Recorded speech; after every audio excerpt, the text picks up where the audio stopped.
दोस्तो ही लाड़कानी शहर के मेन रॉयल चौक ते एक नौजवान शख्स जो नशे में धुत किरियो पियो आहे ऐं ही मेन नालो आहे हिकिड़ो गटर आहे मेन चौक ते उन जे मथां नशे में धुत हू हिन दुनिया खां बेख़बर किरियो पियो आहे। उनखे ही हिकिड़ो फ़क़ीर वीचारो उथारण जी कोशिशि करे रहियो आहे ऐं हिकिड़ो ट्रैफ़िक पुलिस जो जेको सिपाही आहे उहो बि उनखे हिन चौक तां उथारण जी कोशिशि करे रहियो आहे पाणी हणी करे। ही लाड़काणे जा नौजवान तव्हां ॾिसो त लाड़काणे में नशो जेको आहे सरेआम हले थो पियो। हिते तव्हांखे हर क़िस्म जो नशो मिलंदो, भंग, चर्स, अफ़ीम, हीरोइन ऐं आइस, हर क़िस्म जो नशो हिते तव्हांखे आसानी सां मिली सघे थो ऐं उहो नशो हिते सरेआम विकिरो थिए थो पियो ऐं उन ते पुलिस को बि हिन वक़्त ताईं कंट्रोल न करे सघी आहे। ऐं नशे सरेआम हलण जे करे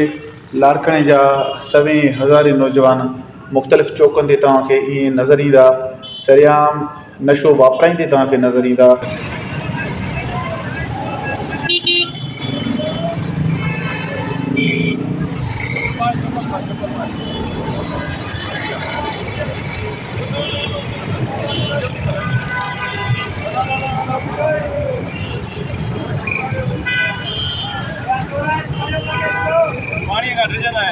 ऐं इन जो ज़िम्मेवार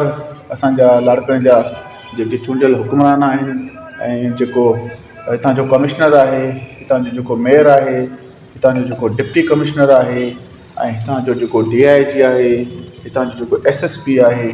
जिन नशे ते कॾहिं बि कंट्रोल कोन कयो आहे ऐं हमेशह हिते नशे जी जेको विकिरो आहे उहो सरेआम जारी आहे। उन जे करे लाड़काणे जा केतिरा ई नौजवान ईअं नशो करे पंहिंजूं ज़िंदगियूं तबाह करे चुका आहिनि। त इन नशे ते कंट्रोल थियणु खपे ऐं पुलिस खे जेको आहे सो लाड़काणे में